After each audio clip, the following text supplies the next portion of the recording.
ONETV Special Report.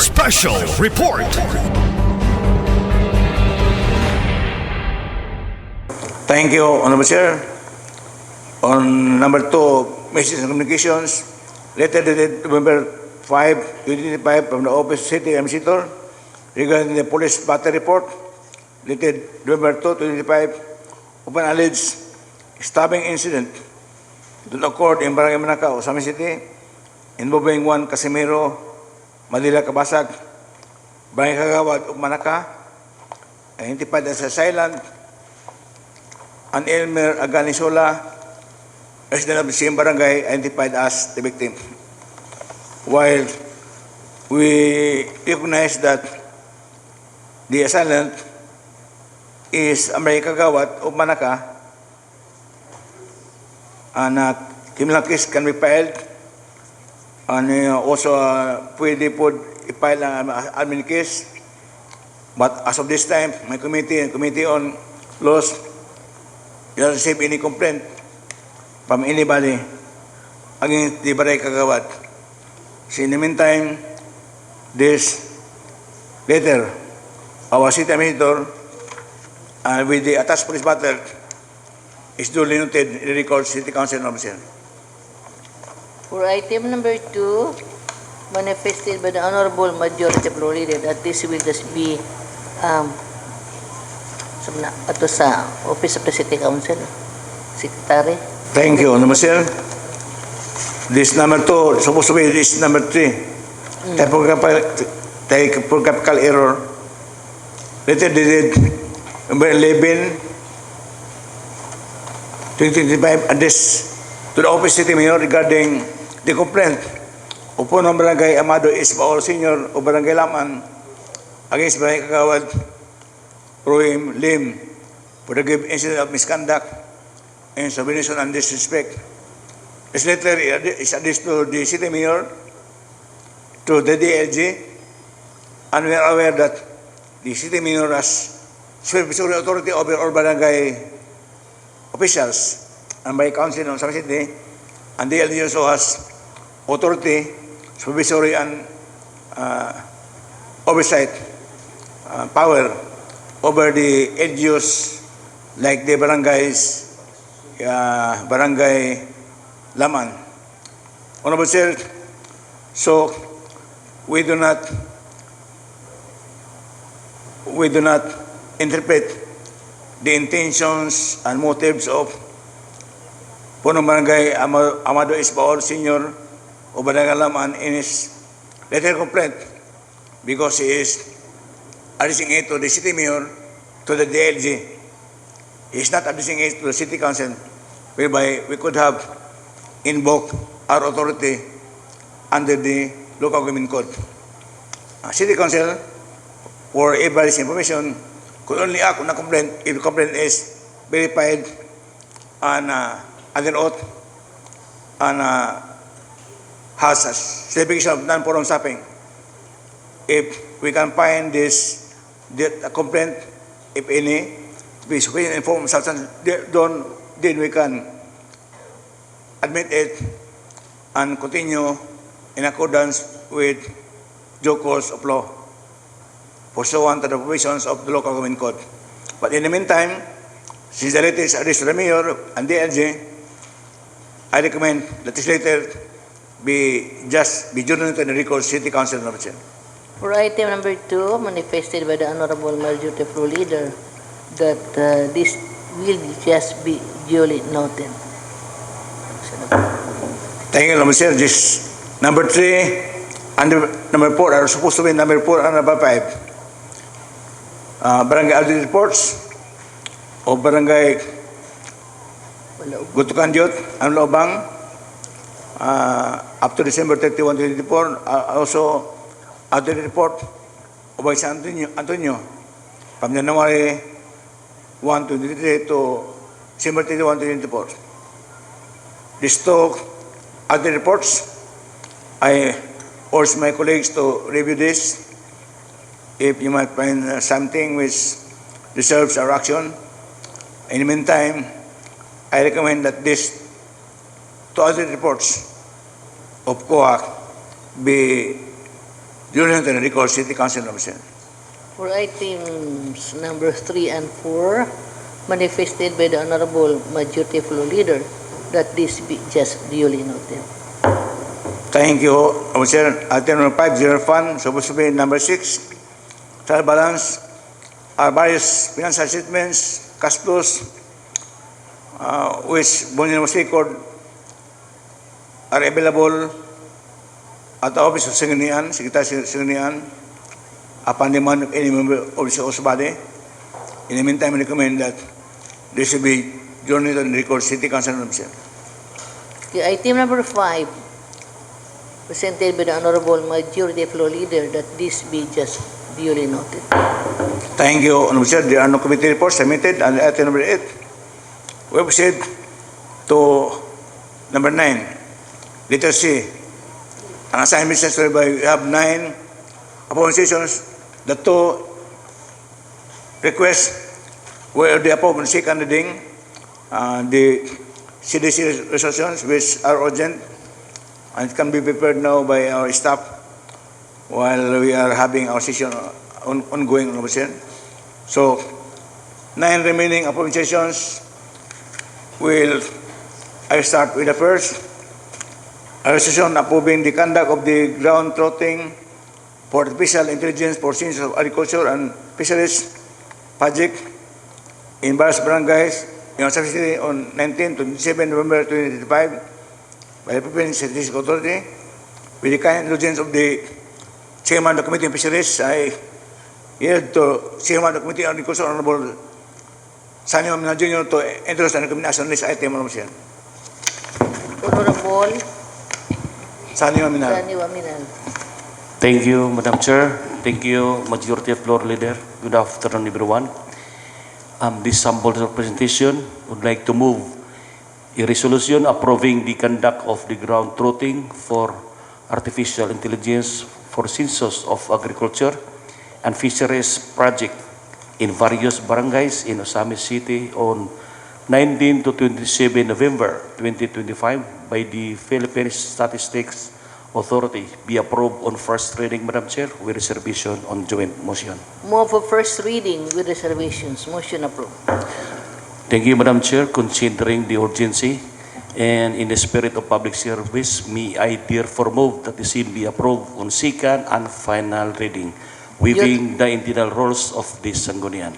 Due to the urgency of this request resolution approving the conduct of the ground trotting for artificial intelligence for census of agriculture and fisheries project in various barangays in Ozamiz City on November 19 to 27, 2025 by the Philippine Statistics Authority.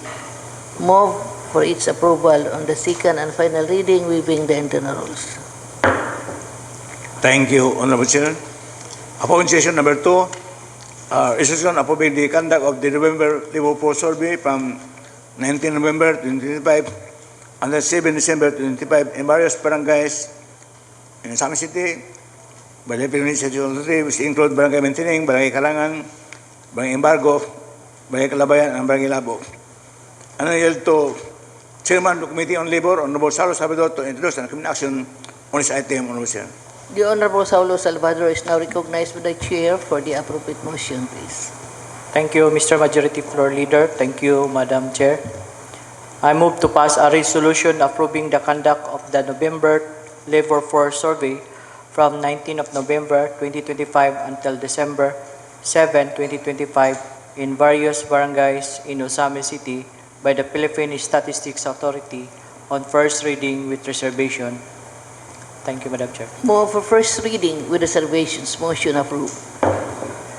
Whereas, Madam Chair, November Labor Force Survey will conduct on the following barangays, namely Barangay Mentoring, Barangay Karangan, Barangay Embargo, Barangay Kalabayan, and Barangay Labo. With this, Madam Chair, for the urgency of this activity and for the interest of the public, I move to pass this resolution on the second and final reading, waiving the internal rules. Due to the urgency of this request resolution, the Honorable Saulo Salvador is passing this on the second and final reading, waiving the internal rules. A resolution approving the conduct of the November Labor Force Survey from November 19, 2025 until December 7, 2025 in various barangays in Ozamiz City and the Philippine Statistics Authority. Motion approved on the second and final reading, waiving the internal rules. Thank you, Honorable Chair. Upon issues number 3 and number 4, which are city Remain Council resolutions, we already approved earlier due to its urgency. So we proceed to proposition number 5, resolution approving the conduct of the coastal cleanup drive on 20 November 2025 by Dimitri Ozamiz, Hood District, and I yield to Chairman of the Committee on Environment and Natural Resources, Honorable John Sakin, to endorse and recommend action on this item, Honorable Chair. The Honorable John Sakin is now recognized by the Chair. Thank you, Honorable Chair. Honorable Chair, I want to pass a joint resolution approving the conduct of coastal cleanup drive on 22 November 2025 by the Metro Ozamiz Water District on first reading, Honorable Chair, with reservation. Move for first reading with reservations. Motion approved. On this manifestation, Honorable Chair, I move for the second and final reading, waiving the internal rules. Due to the urgency of this request resolution, the Honorable Sakin is passing this on the second and final reading, waiving the internal rules. Motion approved. Thank you, Honorable Chair. Propositions number 6 and number 7 belong to one committee. Number 6, resolution approving the conduct of a forum on 25 November 2025 at Bethany Gardens Hotel and Restaurant in Ozamiz City by the Philippine Health Insurance Corporation. And number 7, resolution approving the conduct of a two-day outreach activity on 25 and 26 of November 2025 by the Philippine Health Insurance Corporation. These two resolutions are within the province of the Committee on Public Health and Sanitation. I now yield to the co-chairman of City Committee, Honorable Loli Principes, to endorse and recommend action omnibuously on these two items, number 6 and number 7, Honorable Chair. The Honorable Lorly Fuentes Cypres is now recognized by the Chair for the appropriate motion. Thank you, Madam Chair, and thanks to our majority floor leader. I move to pass a resolution omnibuously, a resolution approving the conduct of a forum on 25th November 2025 at Bethany Garden Hotel and Restaurant in Ozamiz City by the Philippine Health Insurance Corporation, and a resolution approving the conduct of a two-day outreach activity on the 25th and 26th of November 2025 by the Philippine Health Insurance Corporation. For first reading, Madam Chair, with reservation. Move for first reading with reservations. Motion approved. Due to the need of these two resolutions, I hereby move for second and final reading, waiving the internal rules. Due to the urgency of this request resolution, the Honorable Lorly Fuentes Cypres is passing this on the second and final reading, waiving the internal rules. Any comment, remarks? Hearing and motion approved. Thank you, Honorable Chair. Upon issues number 9 and number 10 I discovered are the same, Honorable Chair. It's only one. So, resolution authorizing the local executive, Attorney San Roman G. Pintis, to enter into and sign on behalf of Ozamiz City as Doni, the Native Nation and acceptance with International Pharmaceuticals Incorporated relative to the designation of license of Ozamiz City. I now again yield to the Chairman of the Committee on Public Health and Sanitation, Co-Chairman, Honorable Lorly Principes, to recommend this item number 9 and number 10, which are the same, Honorable Chair. Items number 9 and 10, Honorable Cypres is now recognized. Thank you, Madam Chair. For item number 9 and number 10, okay, exactly the same. I move to pass a resolution authorizing the local chief executive, Attorney Sam Norman G. Fuentes, to enter into and sign on behalf of the Ozamiz City as Doni, the deed of donation and acceptance with International Pharmaceutical Incorporated relative to their donation of medicines for Ozamiz City. For first reading with reservation, Madam Chair. Move for first reading, reservations. Motion approved. Due to the need of this resolution, I hereby move for second and final reading, waiving the internal rules. Due to the urgency of this request resolution, Honorable Lorly Fuentes Cepres is passing this on the second and final reading, waiving the internal rules. Any comment? Remarks? Hearing none, motion approved. Thank you, Madam Chair. We go back to appointment number 8. Resolution approving the mangrove tree planting in the coastal areas of Barangay Tabid, Ozamiz City on 25 November 2025 by the Civil Aviation Authority of the Philippines, and held to Chairman of the Committee on Environment and Resources, Honorable John Sakin, to endorse the recommendation on this item. The Honorable Sakin is now recognized by the Chair for the appropriate motion, please. Thank you, Honorable Chair. Honorable Chair, I move to pass a joint resolution approving the mangrove tree planting in the coastal areas of Barangay Tabid, Ozamiz City on November 25, 2025 by the Civil Aviation Authority of the Philippines for first reading, Honorable Chair, with reservation. Move for first reading with reservations. Motion approved. Honorable Chair, due to the need of this resolution, I move for the second and final reading, waiving the internal rules. Due to the urgency of this request resolution, the Honorable Sakin is passing this on the second and final reading, waiving the internal rules. Any comment? Remarks? Hearing none, motion approved. Thank you, Honorable Chair. The last but not the least, appointment number 11, an ordinance authorizing the temporary road closure of various roads in the territorial jurisdiction of Ozamiz City for the Mary Santa Das on 14 December 2025, and held to Chairman of the Committee on Traffic Management and Public Transportation, Honorable Archie Romero, to endorse and recommend action on this item. The Honorable Romero is now recognized by the Chair for the appropriate motion. Thank you, Madam Chair. Thank you, Majority Floor Leader. Madam Chair, I move to pass this written request. An ordinance authorizing the temporary road closure of various roads in the territorial jurisdiction of Ozamiz City for the Mary Santa Das on 14 December 2025. Madam Chair, passing this for first reading with reservation. Move for first reading or reservation. Motion approved. Thank you, Madam Chair. To ensure the safety of the runners and the success of this event, Madam Chair, I move to pass this written request. An ordinance authorizing the temporary road closure of various roads in the territorial jurisdiction of Ozamiz City for the Mary Santa Das on 14 December 2025, passing this for first, second, and final reading, waiving the internal rules. Due to the urgency of this request resolution, the Honorable Romero is passing this on the second and final reading, waiving the internal rules. Any comment? Remarks? Hearing none, motion approved.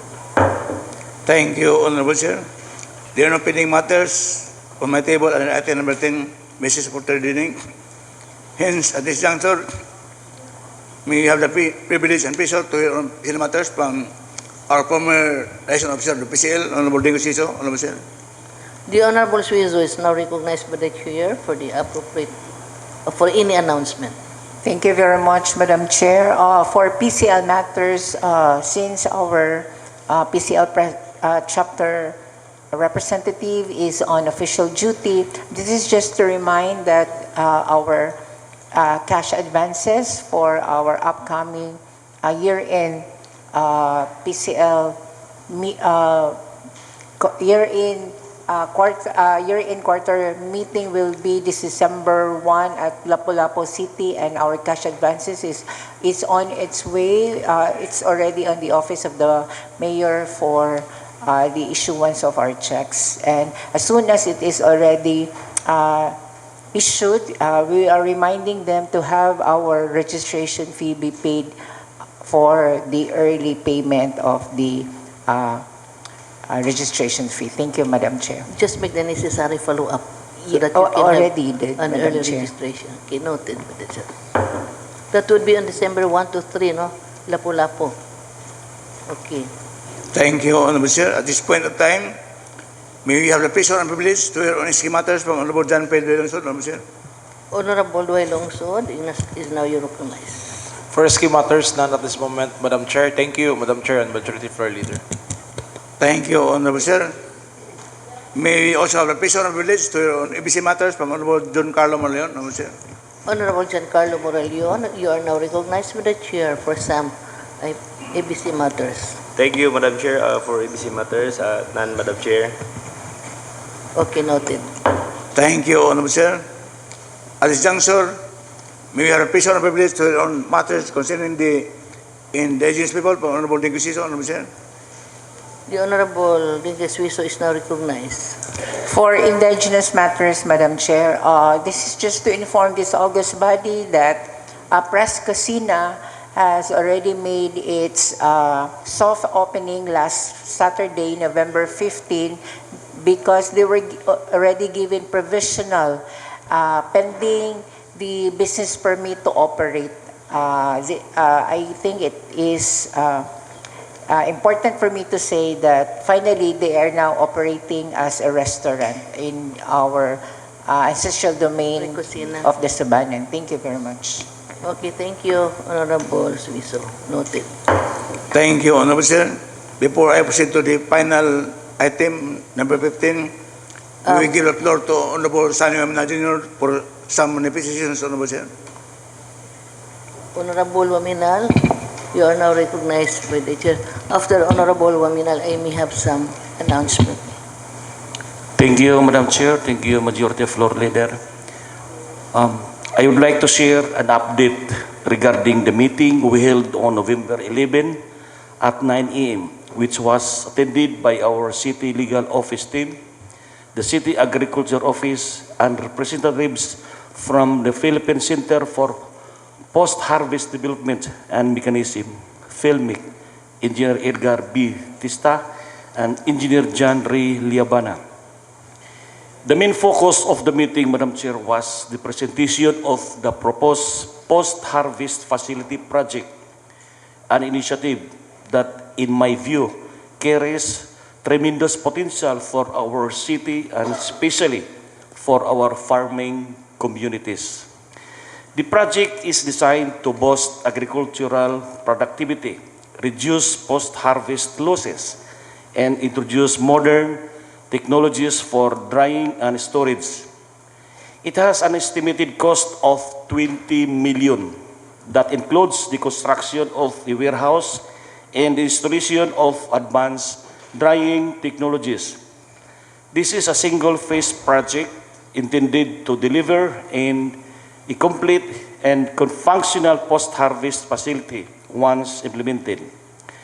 PhilMic will lead this project through the Rice Competitiveness Enhancement Mechanization Program, supported by RA 11203 and RA 12078.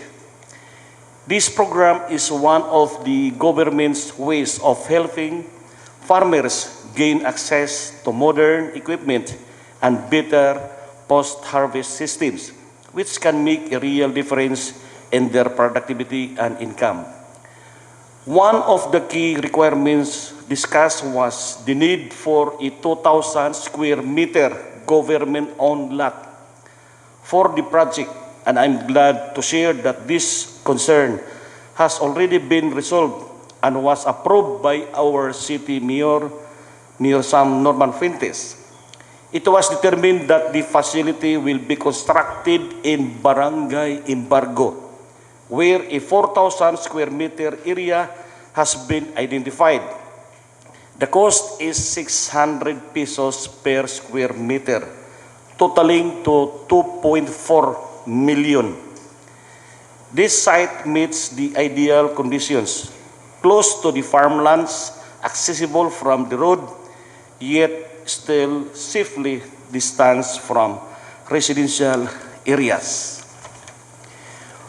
With the site now identified, we are in strong position to move forward, and I'm truly hopeful that this project will soon become a reality, bringing real benefits to our farmers and our city as a whole.